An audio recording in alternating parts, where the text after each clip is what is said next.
Bienvenue à tous, à toutes. On va discuter cet après-midi, sur ce laps de temps, de la prévention du travail sur écran. Alors pourquoi on fait ça? C'est parce qu'en fait vous passez énormément de temps dans vos activités devant le PC d'ordinateur. Et donc le but c'est de pouvoir vous faire un certain nombre de rappels sur les bonnes pratiques à avoir au quotidien. En parallèle de ça, vous avez vos référents RH et puis au niveau du CSE qui sont aussi présents dans l'entreprise pour répondre aux éventuelles questions, aux problématiques que vous pourriez rencontrer. L'objectif, c'est vraiment de faire une piqûre de rappel sur tous ces sujets-là. Et donc, dans le prolongement de ce que je viens de vous dire, on a un certain nombre d'impacts sur la santé des collaborateurs. Alors souvent, j'entends les salariés me dire « Oui, mais moi, je travaille au bureau, j'ai pas de risque. » Non. En fait, vos risques ils vont se manifester de façon différente que d'autres personnes qu'on pourrait identifier dans des usines ou autres. Ça va commencer par ce qu'on appelle la fatigue visuelle. Je vous en parlerai tout à l'heure de la fatigue visuelle et qu'est-ce que ça a comme impact sur votre santé. On a aussi tout ce qui va être en lien avec les TMS, donc on appelle ça troubles musculo-squelettiques. Ça va avoir différentes zones d'impact, la zone des cervicales, la zone du bas du dos, les épaules, les poignets, voilà, ce sont des douleurs déjà que vous pouvez ressentir du fait de la position de travail, donc on va en discuter de cette position de travail, et puis l'organisation de travail que vous pouvez avoir au quotidien qui peut aussi perturber votre état de santé. Donc ce qu'il faut se dire, c'est qu'on a un certain nombre de points de vigilance à avoir. Et donc ces points de vigilance, on va les aborder au fur et à mesure, mais d'abord on va faire un focus sur la partie vision. Pourquoi? Parce que je vous ai parlé tout à l'heure de fatigue visuelle. Alors qu'est-ce qu'on entend par fatigue visuelle? C'est une sollicitation importante des mécanismes qui vont entrer en jeu dans la vision. Alors bon, c'est bien parce qu'on a un exemple parfait ici avec la caméra qui va me permettre d'imager ces mécanismes-là. L'accommodation.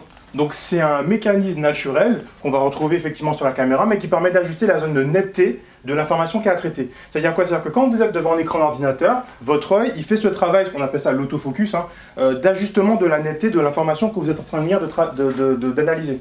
Et il le fait tellement bien qu'on ne s'en rend pas compte. Par contre, ça, c'est quelque chose qui est extrêmement coûteux, le fait de solliciter ce mécanisme-là. Un autre mécanisme qui est sollicité, qu'on regarde dans l'écran d'ordinateur, c'est ce qu'on appelle l'adaptation à la lumière, ou l'ISO, pour revenir à l'exemple photo. C'est-à-dire qu'en fonction de la quantité de lumière disponible dans l'espace où vous évoluez, votre œil il va faire ce travail d'ajustement à la quantité de lumière. C'est-à-dire que plus il y a de la lumière, plus ça peut être gênant, on parle d'éblouissement, donc il va réduire un petit peu. Moins il y a de lumière, plus il va aller forcer pour aller chercher la quantité de lumière disponible pour pouvoir travailler correctement. Ça c'est quelque chose qui n'est pas anodin, parce qu'en fonction des environnements, alors j'étais venu avant les vacances faire un tour des locaux, ici il n'y a pas de souci, mais c'est vrai qu'en dehors de l'espace de travail, potentiellement si vous continuez à travailler à la maison ou dans un espace où l'environnement lumineux n'est pas suffisamment adapté, ça peut solliciter davantage ce mécanisme-là. Donc faites attention à ça. Et un dernier mécanisme qui est sollicité, c'est le mécanisme de convergence. Nous avons tous donc, deux globes oculaires, mais nous ne voyons pas en double les informations. Donc c'est un mécanisme qui permet d'ajuster l'image en une. Ces trois mécanismes sont fortement sollicités et c'est bien pour ça que quand vous allez en visite médicale, quand vous échangez avec le médecin, l'infirmière de santé au travail, on vous dit quand vous êtes sur un écran d'ordinateur, il faut adapter votre temps de travail avec des coupures, avec des pauses.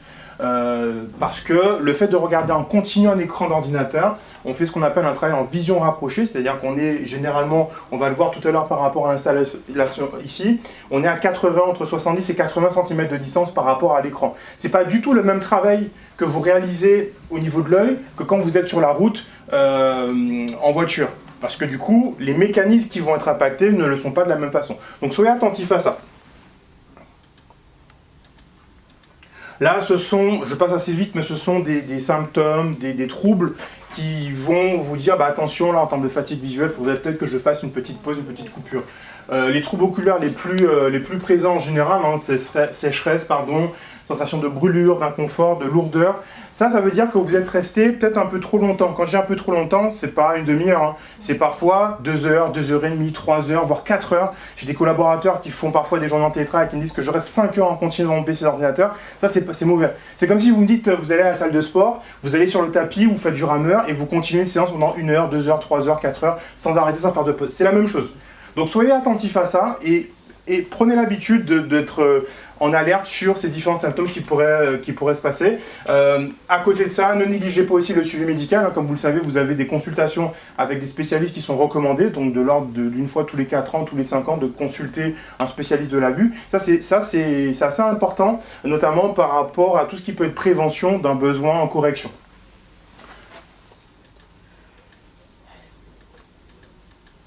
Alors, on va entrer dans le vif du sujet. Sur ce point-là, sur la vision, plusieurs bonnes pratiques et points de vigilance à avoir. Donc, le premier, je vous ai dit, c'est de pouvoir faire des coupures régulièrement. On va voir en termes de fréquence comment on va positionner ça sur la journée. Autre point de vigilance, c'est la position que vous allez avoir par rapport aux sources d'éclairage. Donc, on a des sources d'éclairage qui vont être soit naturelles avec ce qui va venir de l'extérieur, donc voilà, donc la lumière du jour, et puis des sources d'éclairage qui vont être en lien avec la lumière artificielle. Donc on est sur un système de spot ou de dalle encastrée, donc en plafonnier, qui va venir apporter une lumière de façon homogène sur l'espace. C'est pas un sujet l'éclairage chez vous, pourquoi? Parce que en termes de conformité, on est sur quelque chose qui est cadré, donc il n'y a pas de souci. Par contre, la vigilance, c'est quand vous êtes en dehors de l'espace de travail, enfin en dehors du bureau, si vous devez évoluer, je sais pas moi, dans un coworking ou faire un peu de télétravail ou aller chez un opérateur, un client, faites attention à la position que vous allez avoir et à l'orientation des sources d'éclairage, notamment artificielles. Faites attention aussi à la position par rapport à la... je vais y arriver, 1, 2, 3. Par rapport à l'écran. Tout à l'heure, je vous disais qu'on est en vision rapprochée. La vision rapprochée, ça veut dire qu'on va solliciter plus fortement les mécanismes que j'évoquais tout à l'heure, parce qu'en fait, on est à 70-80 cm de distance. Si l'écran est trop près, on risque de solliciter davantage. Si l'écran est trop loin, c'est la même chose. Alors, vous allez me dire, mais comment on fait? Ça va dépendre de la taille de l'écran. C'est un petit peu comme à la maison quand on regarde la télé, on vous le dit depuis qu'on est petit, plus la télé est grande, plus il faut reculer, plus c'est petit, plus il faut s'avancer pour avoir moins de sensations d'inconfort. Là, c'est la même chose. On est chez vous sur du 16/9 24 pouces, si je ne dis pas de bêtises, en termes d'écran fixe. Ce qui veut dire qu'en termes d'utilisation de ces équipements, il faudrait plutôt qu'on soit aux alentours de 70-80 cm de distance. Ça veut dire quoi? C'est-à-dire que si je viens devant mon écran d'ordinateur, je vais m'installer ici, il faudrait qu'en termes de positionnement, entre moi et l'écran, il y ait plus ou moins 70-80. Et cet ajustement-là, on va le faire en fonction de la taille de l'écran. Si je fais un peu de visio, une réunion, un call avec un opérateur, un client ou un collègue en distanciel, et que je suis sur le PC portable, vu qu'il est plus petit, on ne va pas garder 80 cm, on va le rapprocher. Pourquoi? Parce que ça sollicitera beaucoup moins la vue et la fatigue visuelle apparaîtra moins rapidement.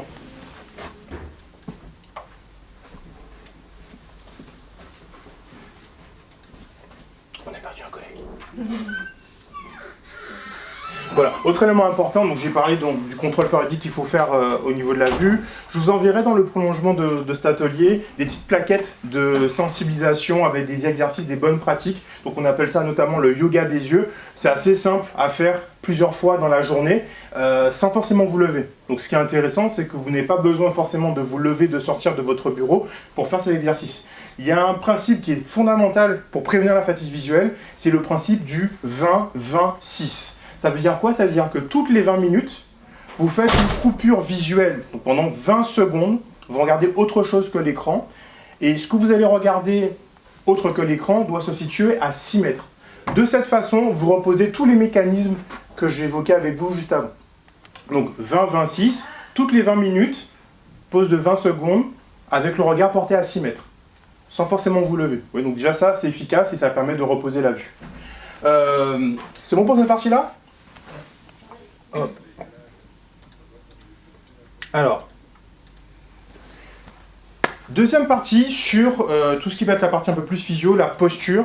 Il y a un certain nombre de pressions mécaniques qui vont s'exercer sur le corps à partir du moment où on n'est pas en position debout. Alors ça peut paraître surprenant, mais voilà, vous avez l'air bien installé.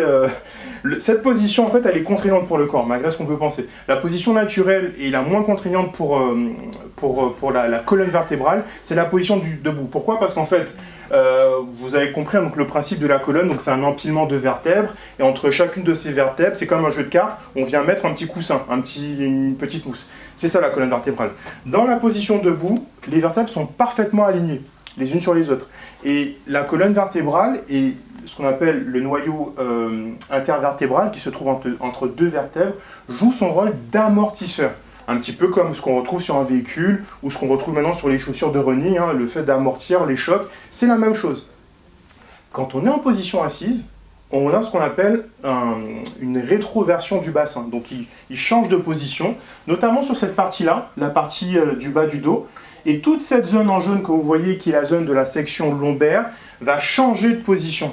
Ça, c'est pas négligeable parce qu'en fait, ça peut avoir une incidence sur l'apparition de gêne, de douleurs plus ou moins importantes en fonction de l'état de santé de l'individu. Et c'est en ça on dit attention à votre position de travail quand vous êtes installé au bureau. Pourquoi? Parce que, voilà, je vise personne dans la salle là, mais si voilà, vous êtes un peu trop avachi, si vous glissez, c'est une position qu'on peut avoir en fin de journée, ça, vous glissez sur votre siège, hein, vous continuez à taper, mais vous glissez sur le siège, vous enlevez du maintien, de la stabilité, et vous rajoutez des pressions sur le bas du dos. Donc attention à ça.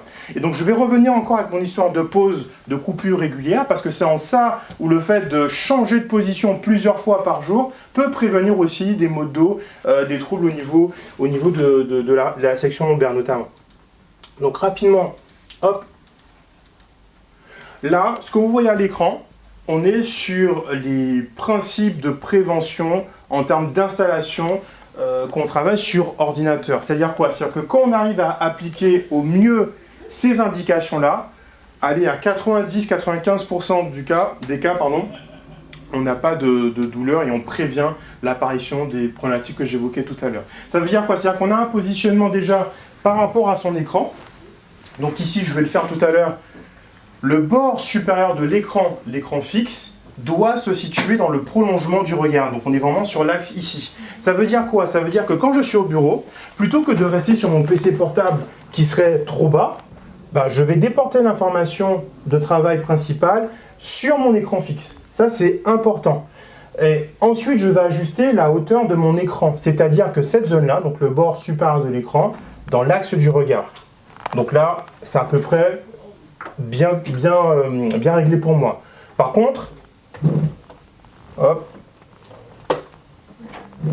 si je suis trop bas, ce qui va se passer, c'est que je vais automatiquement exercer une pression au niveau des cervicales, et ça, c'est embêtant. Ok? Donc ça, c'est un des premiers réflexes que vous devez avoir quand vous allez vous installer au bureau. D'ailleurs, vos écrans, ils sont top parce qu'ils sont facilement ajustables en hauteur et on peut les incliner. Donc ça, c'est quelque chose qui est assez bien. Je ferai une petite parenthèse tout à l'heure sur l'utilisation du PC portable, mais retenez ce principe-là. Deuxième principe, quand vous installez sur le siège, donc vous avez des fauteuils de travail qui sont proposés donc, dans ce coloris-là. Je crois que vous avez une autre référence de fauteuil. On va partir sur le principe suivant, c'est que vous devez être installé de façon à ce que vous allez au fond du siège. J'évoquais les collègues qui en fin de journée ont tendance à glisser. C'est souvent les collègues qui sont à l'informatique qui ont tendance à glisser comme ça. Non, le but c'est de vraiment rester au fond du siège. Pourquoi? Puisqu'on a ce qui est répartition des pressions mécaniques assurée par une bonne stabilité. Cette stabilité, elle va se positionner par rapport aux pieds, aux fesses et au dos. Donc, pour assurer un minima ça, il faut que vous alliez au fond du siège et que le dos soit bien calé, donc du bassin jusqu'au niveau des épaules. De cette façon-là, vous avez une répartition des pressions qui va s'exercer de manière optimale. Alors là, vous avez un avantage, c'est que les sièges de bureau disposent d'accoudoirs. Donc en fait, on a la possibilité d'avoir un quatrième point de stabilisation supplémentaire avec des systèmes d'accoudoirs qu'on va pouvoir régler en hauteur. Ce qui est intéressant avec les accoudoirs réglables en hauteur, c'est qu'on peut venir ajuster le positionnement par rapport au plan de travail. Très important, la hauteur de l'accoudoir doit être égale à la hauteur du plan de travail. Ça veut dire quoi? C'est-à-dire que quand j'arrive ici, je viens ajuster mes accoudoirs par rapport au plan de travail. Alors, la petite astuce, c'est de les surélever un chouïa plus. Pourquoi? Parce qu'en fait, on va tenir compte de l'épaisseur du clavier et de l'utilisation de la souris. De cette façon-là, on aura une meilleure sensation et un meilleur soutien pendant la frappe. Donc voilà, donc le principe c'est celui-ci. On arrive près du plan de travail, on ajuste par rapport au plan de travail et hop, on rajoute un tout petit chouïa pour être juste en surélévation dans le prolongement du clavier. Comme ça, on est en soutien au niveau des coudes, quatrième point de stabilisation, et on peut taper de façon fluide. Des questions par rapport à ça? Ça vous va? Ok. Alors, un autre point de stabilisation, c'est les pieds. Alors je vise personne, hein, mais on a combien de fois on a vu des collègues comme ça, des collègues comme ça. Voilà, vous avez des collègues qui sont profs de yoga en fait, certains. Mais en fait, le but, encore une fois, c'est de garder une bonne stabilisation parce que toutes ces mauvaises pratiques que vous allez avoir, au final, ça va enlever de la stabilisation, je radote, mais c'est important, et en plus, ça peut créer des problèmes de retour veineux, des problèmes de circulation. Donc attention à ça. Plutôt que d'aller faire de la gymnastique sur sa chaise, vous vous levez, vous faites une pause. Alors j'ai vu la Fontenaio où vous faites un tour pour aller prendre un verre d'eau, 5 minutes, vous revenez. Ça, c'est plus efficace que de se trituiller sur le fauteuil. Ok? Des questions par rapport à ça? Ouais? Je sais que ça existe les repose-pieds. Est-ce que c'est... Bonne remarque. Le repose-pied, c'est un équipement qui est utile uniquement si, en étant assis comme tout à l'heure, vous n'avez pas les pieds qui touchent au sol. Pourquoi? Parce qu'en fonction des personnes, des morphologies, on est plus ou moins grand, plus ou moins petit. Et c'est vrai que vous avez des collègues qui, quand ils sont bien installés, ils sont parfois... Je vais finir par casser le matériel. Ils sont parfois comme ça. Donc ça, c'est embêtant parce qu'on n'a pas cette stabilité dont je parlais tout à l'heure. Donc pour permettre à ces personnes-là d'être stables, on leur propose un repose-pied de façon à ce que les pieds soient vraiment bien positionnés. Voilà, c'est uniquement dans ce but-là qu'on utilise le repose-pied. D'ailleurs, j'ai toujours dit c'est un terme impropre puisqu'en fait, repose-pied, c'est pas tant pour se reposer, c'est plus pour apporter de la stabilité. Il y a un autre effet important, mais c'est plus pour les personnes qui ont des soucis de retour veineux, le fait de pouvoir bouger tout en étant assis. Voilà, mais ça sert uniquement à ça, un repose-pied. Ok? D'autres questions? Il est parti le collègue. Bon, dans le cas où vous auriez des situations ponctuelles en télétravail, où vous n'auriez pas l'installation comme au bureau, l'idée c'est de se rapprocher au mieux des principes qu'on a vus juste avant. Donc les zones de stabilisation, le maintien du dos, les pieds qui sont à plat, la hauteur par rapport à l'écran. Ce qui est intéressant, c'est que l'entreprise nous fournit le PC portable, mais aussi ce qu'on appelle un rehausseur, qui est un équipement qui permet de surélever la hauteur du PC portable. Ça c'est intéressant parce que ça permet notamment quand on est nomade ou en télétravail de pouvoir bien se repositionner, ou du moins retrouver une position optimale. Alors, le but, c'est de s'installer, alors là c'est un exemple, hein, ça peut être la salle à manger, ça peut être une table quelconque à la maison. On récupère une chaise, donc je dis bien une chaise parce que on n'a pas forcément tous un fauteuil ergonomique à la maison, mais on a tous des chaises, on a tous été chez ce grand vendeur de meubles suédois qui vend de très jolies chaises, ou un autre, hein, je ne fais pas de pub, mais une chaise qui dispose d'un dossier, c'est important. Pourquoi? Parce que le dossier va ramener de la stabilisation et du soutien pour la zone du dos. Sur cette chaise, on va installer un coussin. Alors pourquoi un coussin? Deux avantages. Le premier, un peu plus de confort de moelleux, parce que du coup, souvent les chaises à la maison, elles sont rigides. Et deuxièmement, ça donne une épaisseur supplémentaire. Les tables qu'on retrouve, le mobilier qu'on retrouve tout venant au mobilier de maison, on a une hauteur qui est généralement plus importante que la hauteur du bureau professionnel. Donc le fait d'utiliser un coussin permet de réajuster la hauteur en fonction des personnes. Prenez un coussin plus ou moins épais, vous regarderez en direct à la maison. Et vous allez prendre une serviette que vous allez enrouler, vous allez lui donner la forme de boudin.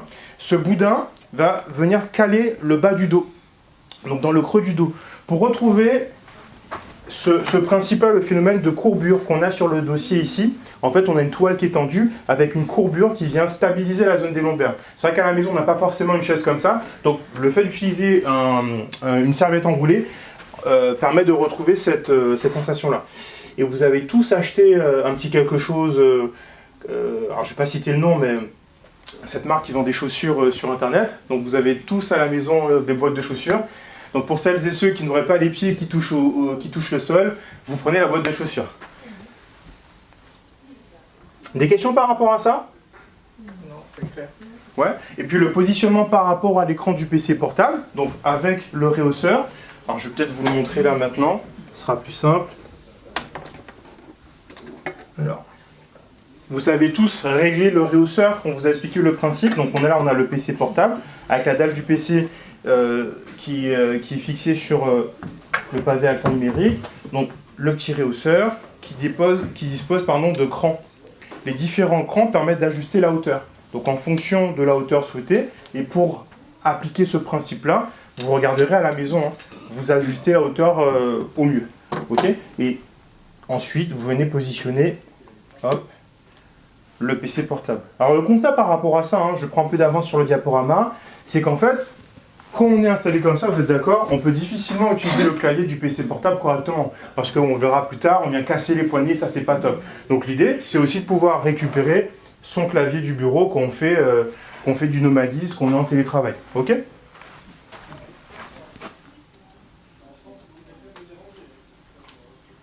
Dans tous les cas, la posture doit permettre de maintenir de bons appuis en restant détendu. Ça, c'est important cette phrase parce que je vois des collaborateurs qui veulent essayer d'appliquer ce que j'ai indiqué sur le schéma et qui sont tout crispés. Non, il ne faut pas que vous soyez crispés. Et si vous êtes crispés, c'est qu'il y a un problème. Il faut qu'on regarde au mieux.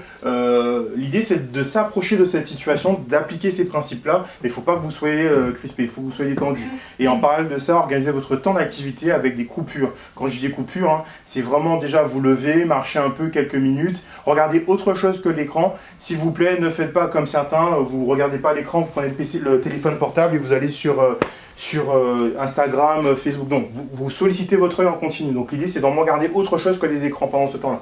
Ok ? Bonne pratique. Donc, bon, j'ai parlé des postures en déséquilibre, de rester trop longtemps assis. Quand on est à la maison, voilà, ce genre de position, il faut éviter aussi dans la mesure du possible. Pourquoi ? Parce qu'en fait, en termes de maintien de stabilité, c'est quelque chose qui peut être contraignant pour les zones du dos, pour les zones des cervicales. On a quasiment zéro maintien. Alors, je serais peut-être moins strict sur la partie canapé. Pourquoi ? Parce que le fait de faire un call, une visio pendant 30-40 minutes dans le canapé où vous avez une forme de travail différente qu'avec la souris et le clavier, c'est une alternative au fait de rester sur la chaise que je montrais juste avant. Voilà. Donc le canapé, on pourrait l'utiliser comme alternative posturale de façon ponctuelle, mais il ne faut pas rester toute la journée dans votre canapé à télétravailler, c'est pas bon. Ok ? Et puis le lit, on évite. Hein.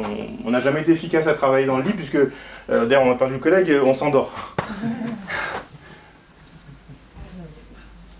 Alors, d'autres équipements sur lesquels vous devez être attentif, ce sont ces équipements-là. Alors, peut-être que ce que vous avez sur le schéma de gauche, vous le connaissez peut-être un peu moins. Par contre, le Swiss Ball, le ballon, c'est quelque chose que vous connaissez. Non ? Ça vous parle pas, le ballon ? Si. Ouais. Alors, ce sont des équipements qui ne sont pas forcément recommandés pour travailler sur ordinateur. Pourquoi ? Parce qu'en fait, au départ... Pardon ? C'est le ballon de grossesse. Ballon de grossesse, ah, c'est intéressant, ça. C'est vrai que voilà, c'est vrai que ce sont des équipements qu'on peut utiliser à l'hôpital, notamment en maternité, mais ce ne sont pas des ballons de grossesse au départ. Alors, si je dois remonter sur l'historique de cet équipement, c'est au départ un jouet qui a été inventé en tant que jouet, parce qu'en fait c'est quelque chose qui rebondit, on peut faire plein de jeux avec, qui a été repris ensuite par des professionnels de santé, hein, des kinés pour des exercices, des ostéos et autres, et qui ensuite a fait son apparition dans le monde du fitness, parce qu'on s'est rendu compte que sur le gainage, il y a quand même pas mal de choses qu'on peut faire avec ça, et voilà, ça s'est développé en termes d'utilisation. Alors, je ne serais pas strictement opposé à l'utilisation du ballon. Encore une fois, c'est un peu comme le canapé, il faut que ça reste une alternative à la position que vous avez, on va dire au quotidien, sur la chaise, qui n'est pas forcément tip-top. Et là, encore une fois, en fonction de l'activité que vous avez à réaliser, surtout du temps que vous allez passer, ça peut être intéressant d'utiliser cet équipement-là. Attention simplement, on a des tailles sur ces équipements-là. Donc on a des small, des medium et des larges. En fonction de la hauteur de la taille, de votre morphologie, peut-être qu'il faudra bien choisir le modèle. L'équipement qui est complètement à gauche, c'est un appui-genou qu'on va utiliser notamment pour des séances de yoga, pour des séances d'ostéo. On est sur un équipement assez spécifique que je ne vous recommande pas d'utiliser. Pourquoi ? Parce qu'en fait, on est sur un équipement qui, en termes de pression, va exercer une force assez importante au niveau des genoux. Donc pour prévenir tout ce qui peut être trouble, douleur au niveau du genou, ce n'est pas un équipement que je vous conseille d'utiliser quand vous travaillez. Des questions par rapport à ça ? Ok.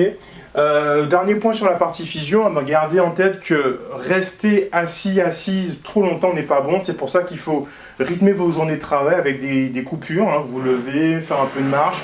Dans le prolongement de ce que je vous disais tout à l'heure sur le yoga des yeux, je vous enverrai également un petit flyer sur des exercices à faire quand vous êtes soit assis, soit en vous levant quelques minutes au bureau. Ça, c'est intéressant parce que ça permet de détendre les zones du corps qui sont impactées par le travail sur écran. À commencer par les épaules, les coudes, les poignets. Ça, c'est quelque chose qui est intéressant à faire, le cou aussi. Voilà. Donc, sans forcément vous lever, partir plusieurs minutes, voilà. Vous pouvez faire ces exercices en restant au bureau. Et puis ne pas négliger l'organisation en télétravail, parce que autant quand vous êtes ici, vous êtes bien installé, on a les repères avec les collègues. Quand vous êtes seul à la maison ou seul chez un client, vous n'avez pas les mêmes repères. Et on oublie rapidement qu'il est important de faire une pause, de s'arrêter quelques minutes.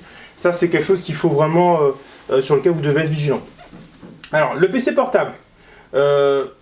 Aujourd'hui, on travaille tous avec des PC portables, sauf qu'utiliser un PC portable en continu, on enlève ce pourquoi il est fait, portable. Souvent, ça peut paraître surprenant, mais en fait, c'est un équipement qui appelle à la mobilité. C'est un équipement qui sous-entend qu'il faut qu'on reste, qu'on bouge, qu'on est nomade. Mais si vous êtes 8 heures par jour au bureau avec juste un PC portable, il n'a plus d'intérêt. Il faut passer sur un équipement de type écran fixe. Pourquoi je vous dis ça? C'est parce qu'en fait, on a la dalle du PC qui est rapproché par rapport au pavé alphanumérique. Et donc, de fait, l'écran est beaucoup plus bas. Par ailleurs, l'écran est plus petit et ça peut avoir une incidence sur ce que j'évoquais tout à l'heure avec vous. Donc, au quotidien, ayez plutôt ce type de pratique, je pense que vous avez tous, c'est déporter les informations sur le grand écran fixe qui est fourni en récupérant soit le clavier et la souris, ou alors si on n'a pas besoin d'utiliser la dalle du PC portable, on peut utiliser directement en ouvrant complètement le pavé alphanumérique du PC portable. Enfin, vous le transformez en clavier à ce moment-là. Ou alors, l'autre situation, c'est-à-dire que vous êtes là pour le coup, par exemple en télétravail, et là vous utilisez le rehausseur. La condition, c'est de pouvoir à ce moment-là garder un clavier et la souris. Ok ?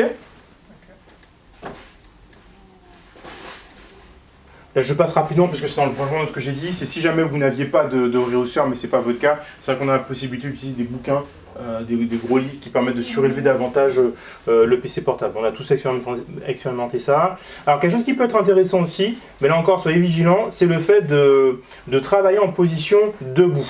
La position debout n'est a priori pas quelque chose de recommandé parce que, encore une fois, la position statique, en plus, ne pas bouger, ça peut avoir une incidence sur la circulation sanguine, donc c'est pas quelque chose qu'on recommande plus de 30 minutes en continu. Par contre, ça peut être une bonne alternative pendant 20-25 minutes, de faire un break par rapport à la station assise, de se lever, d'échanger avec le collègue ou avec le client sur un dossier en position debout. À ce moment-là, essayez d'appliquer les principes suivants. En position debout, on va être attentif donc, à la hauteur de l'écran, donc toujours cette idée que le bord supérieur de l'écran reste dans le prolongement du regard, et puis donc en surélevant avec le rehausseur ou des livres, et puis pareil au niveau des coudes.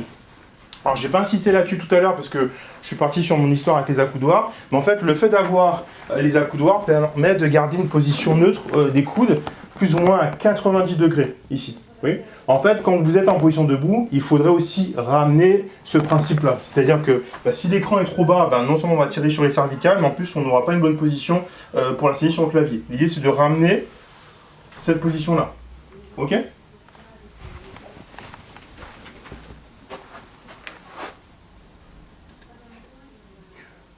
Ça, juste un petit mot, puisque c'est pas quelque chose que vous avez tendance à trifouiller en règle générale.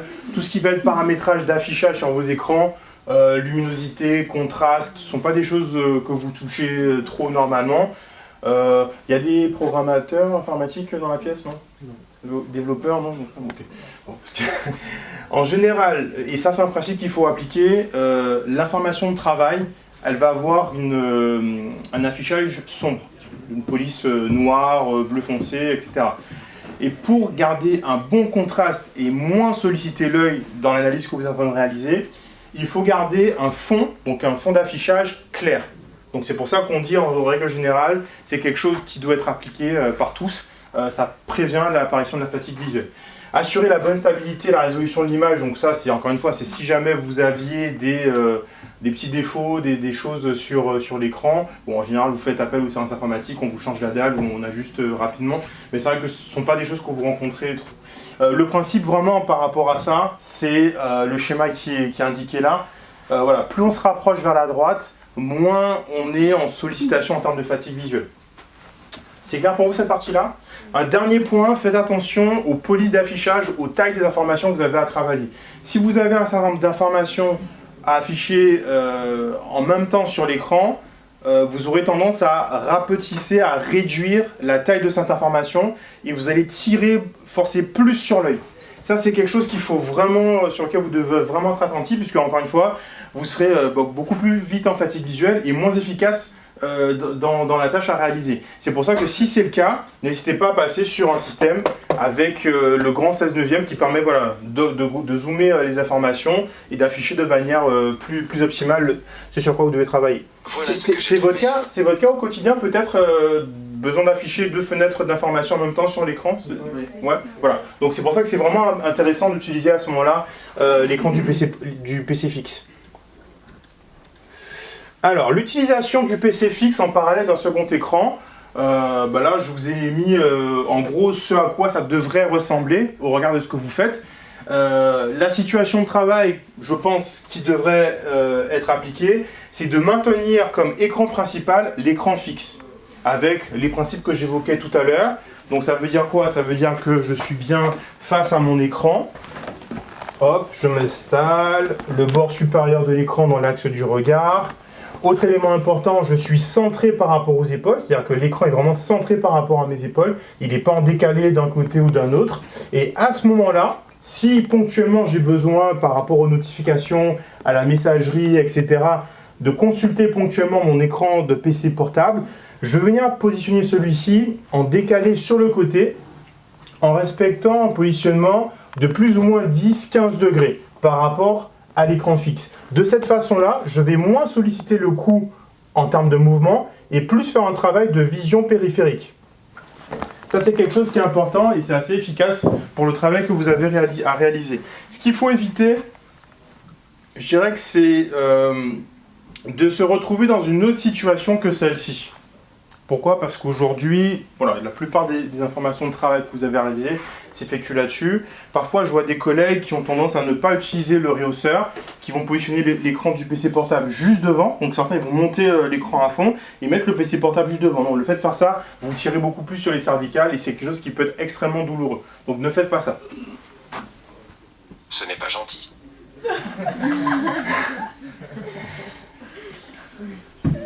Ça, je passe rapidement parce que du coup, je l'ai un peu évoqué par rapport à position. Ce qu'il faut, c'est comme pour le dos, il y a des contraintes qui vont s'exercer au niveau des avant-bras et qu'il faut éviter. C'est de garder la main dans le prolongement de l'avant-bras. Voilà, ça c'est le principe. Il faut éviter tout ce qui peut être déviation, tout ce qui peut être pronation trop importante ou supination, ça c'est quelque chose qu'il faut éviter. Donc l'idée, c'est de garder vraiment la main dans le prolongement de l'avant-bras quand vous manipulez le clavier, quand vous manipulez la souris. Élément important, la souris doit se positionner le plus proche possible de vous. Ça veut dire quoi? Ça veut dire que quand vous êtes installé, il ne faudrait pas que la souris soit sur le bout de la table. Pourquoi? Parce que vous allez faire un mouvement de déviation au niveau de l'épaule, et le fait de faire ça toute la journée avec la souris, ça peut solliciter cette région du corps. Donc attention à ça. Voilà. Bon. Après, j'ai vu rapidement vos bureaux. Bon, ça va, c'est quand même assez bien rangé chez vous, mais c'est vrai que parfois on a des collaborateurs, des salariés qui ont beaucoup d'éléments positionnés sur le bureau, pas forcément utiles dans l'instant. Quand je dis ça, c'est qu'il faut vraiment garder à proximité, en plus d'avoir un bureau clair et net, ce sont les outils de travail du quotidien. Donc clavier, souris, éventuellement un document sur lequel on est en train de travailler. Mais par contre, tout ce qui peut être moins utile sur la journée, voire sur la semaine, ou en élément de décoration, ça peut potentiellement vous gêner dans l'activité. Donc faites attention à ça, en écartant ces équipements-là ou en les repositionnant autre part. D'ailleurs, une petite astuce, des dossiers papier qui ne sont pas forcément consultés dans la journée, mais qu'on va aller analyser dans la semaine, le fait de les ranger autre part, à un moment donné, ça vous force à vous lever, à marcher un petit peu, à bouger, pour aller les récupérer, plutôt que de tout garder sur son bureau. Ça, c'est quelque chose qui est intéressant. Ok ? Je crois que c'est pas un sujet parce que vous avez toutes et tous des casques, mais soyez quand même attentifs à éviter ce type de position. Combien de fois on a vu ça, nous, en médecine du travail, des collaborateurs, des collaboratrices qui avaient l'oreille en appui, complètement compressée sur l'épaule. Ça crée des tensions très importantes au niveau du cou, donc c'est quelque chose qu'il faut vraiment éviter. Et puis on est d'accord que les casques, il n'y a pas de souci, vous en avez tous au quotidien pour vos activités. Okay. Ok, bon, je vais terminer avec 2 slides. La première, c'est donc tout ce que je viens de vous dire là doit se caler à une organisation de travail qui soit la plus optimale pour vous. Ça veut dire quoi? Ça veut dire, regarde l'activité que vous avez à faire de vos objectifs de travail sur la journée, sur la semaine, sur l'année, de bien être attentif à tout ce que j'ai pu vous dire, à commencer par des fréquences de coupure, de pause. Autre élément important, c'est une hydratation adaptée. Ne faites pas les chameaux, les dromadaires, hein, s'il vous plaît. C'est important de bien boire au minimum 1,5 litre par jour. Quand je dis boire, je parle bien évidemment d'eau, hein, je ne parle pas d'autre chose. Et de bien vous alimenter aussi, hein, avec une alimentation variée, telle que a pu vous évoquer le médecin du travail ou l'infirmière de santé. Si vous n'avez pas la possibilité de faire au moins 5 minutes de pause toutes les heures, le conseil qu'on vous donne, c'est de faire 15 minutes de pause toutes les 2 heures. Pourquoi? Parce que c'est vrai que vous pouvez être sur un call, sur une visio avec un client, ce qui prend un peu de temps, ou sur un dossier compliqué. Mais ayez ce réflexe, hein, donc possibilité de mettre des petites notifications toutes les 2 heures, vous levez, ou toutes les heures, vous levez 5 minutes, ça c'est quelque chose qui est plutôt pas mal. Ok? Voilà, en gros ce que je voulais vous dire. Bon, là ça concerne le télétravail, mais je ne vais pas forcément le développer, vous l'aurez dans le support. Soyez attentifs de bien garder une communication quand vous êtes à distance avec vos équipes, hein, ça c'est important. Faites attention aussi à ne pas appliquer certaines mauvaises positions, donc restez pas à télétravailler dans votre lit. C'est quelque chose que vous pensez être utile, non, c'est pas quelque chose de pertinent. Et puis voilà, d'organiser votre rythme de travail de façon plus ou moins similaire à celui que vous avez quand vous êtes au bureau. Voilà. Je pense qu'on est dans les temps. Est-ce que vous avez des questions, des remarques, des interrogations? Ou est-ce qu'on a été clair? Ok. Bon. Bah, je vous souhaite un bon après-midi en essayant d'appliquer ce qu'on a pu voir. Mais j'avais vu les bureaux, normalement c'est nickel chez vous. Merci beaucoup. Voilà.